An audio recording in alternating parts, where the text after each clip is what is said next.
Welcome to System Shock 2. In this update, we will tackle Deck 5, Recreation. This is where the game starts becoming a whole lot more bigger and open-ended. I'd also like to say that this is probably my favorite deck of the entire game, so... whoops, that's not the right button, but let's get right on it.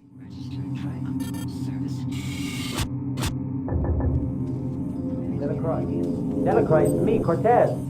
We're locked in here. Hey, who are you? Shit.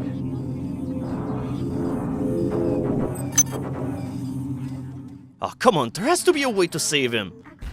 I guess not. And also, I'd like to say that Deck 5 also marks the moment in the game where we will see an increase in scripted events. Your colleagues have managed to set up a transmitting station In the athletic sector of this deck, the transmitter is intended to send a message to the Earth to warn them of the events that have occurred in this ship. However, it will also draw power Away from Xerxes, making him vulnerable to my will. Once you do this, I will control the primary data loop. The annelids are unaware of its presence, But guard the area for their own purposes. Find the transmitter and activate it. So we had 3 little pigs that ran over the highway and got ran over by cars all driven by big bad wolves. Wait, so is it raining monkeys from the ceiling now? Where exactly do they come from? Either way, we still have the fire monkeys to deal with, and there's certainly not going to be a cakewalk. Even with a armor that removes half damage, they still deal 8 damage per shot. Sir, where are you? So our goal right now is to find a transmitter, a way to activate it, and by doing so, we will be able to let Shodan divert power away from Xerxes, and this will allow her to go into the primary data loop. Okay, I got the ARC terminals wired up to display the fragmented dish alignment for the transmitter. I've also rigged up the tower to set off a security alert in case somebody else tries to tamper with it. I'm headed there right now to start the transmission. Hey, who's that? Juan? Marie?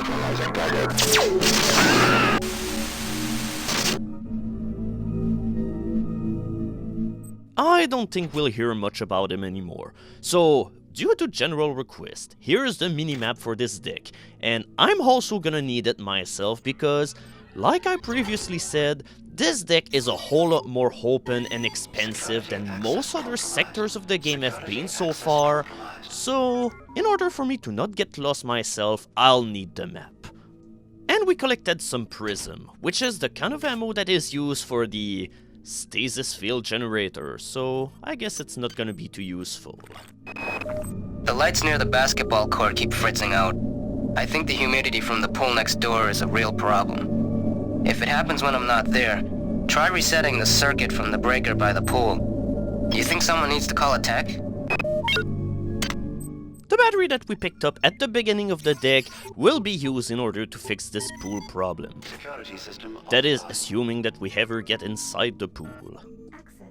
Yeah, we're gonna need to go there some other time later, because we have no access for the time being.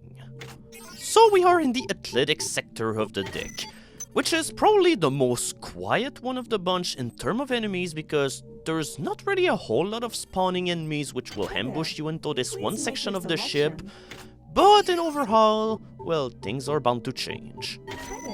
Please make your selection. Reinitialized. Thank you for choosing Value Rep. I don't know what's going on around here, and I don't want to know.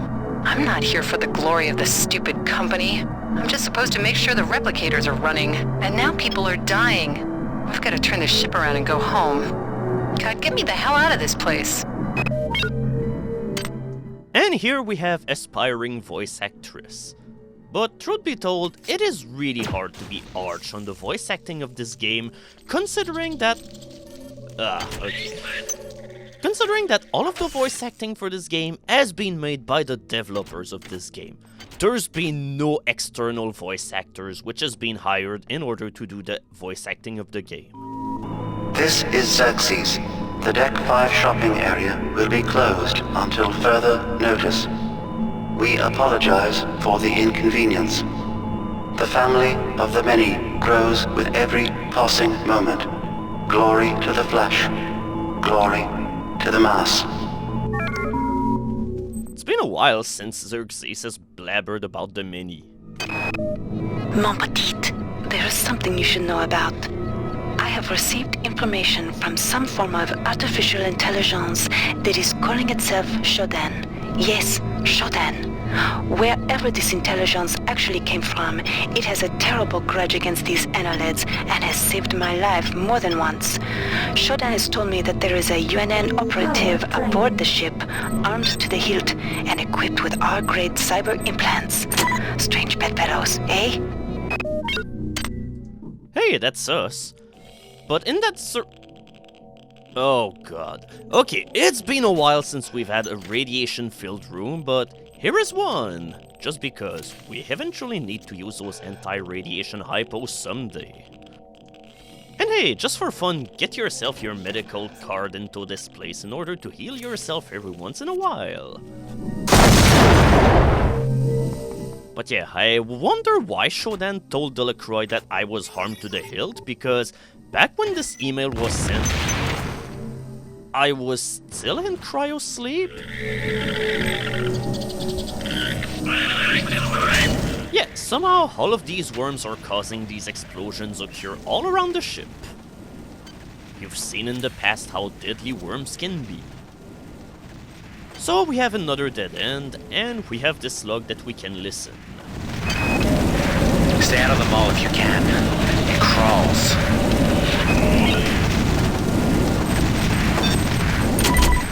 Sometimes being too concise has its drawbacks, because what the hell does that even mean? But yeah, that email was sent to us by the guy who was behind the glass and who's probably dead by now. So this is where the game gets interesting, because we have two options in order to decide of our next destination. We can take this bulkhead in order to go to the mall, but before we can go here, we're just gonna go and explore the rest of this section of the ship.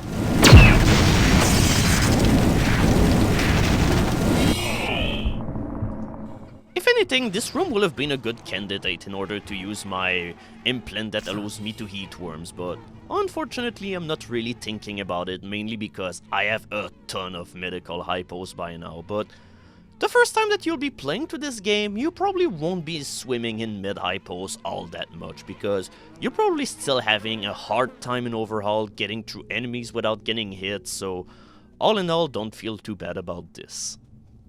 But here you really see why I dislike the Swarm. All that they do is delay the game, because all that I had to do for about 30 seconds was to take a stroll around the ship, just hoping that I won't get hurt.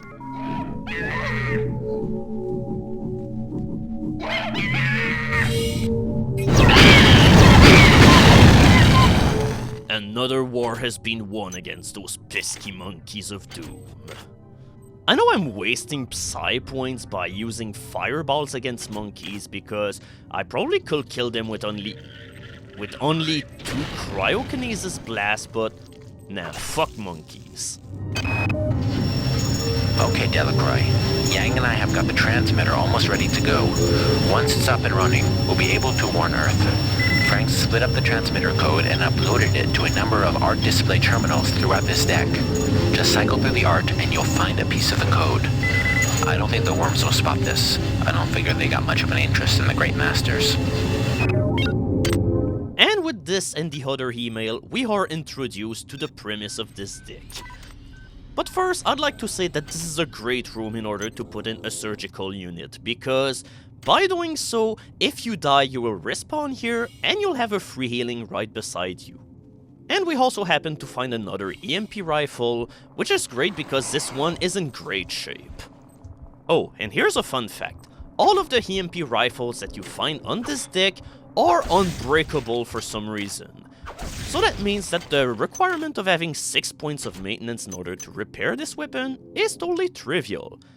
And here we have the disruption grenades, the last kind of grenades that you find for the grenade launcher. These are the ones that I can't believe that I stepped into this worm, that's really sloppy. But yeah, disruption grenades have a very limited blast radius, but they deal a lot of damage. But on the minus side, they don't have any kind of damage bonuses whenever you upgrade the grenade launcher. I'll talk about it a little bit more later, but in the meantime, here's the gimmick to the deck. Yeah, the passcode for the transmitter is hidden among a whole lot of art terminal displays that you find on this deck, so you have to seek them and cycle through Hall of the Heart in order to be able to figure out what the passcode is.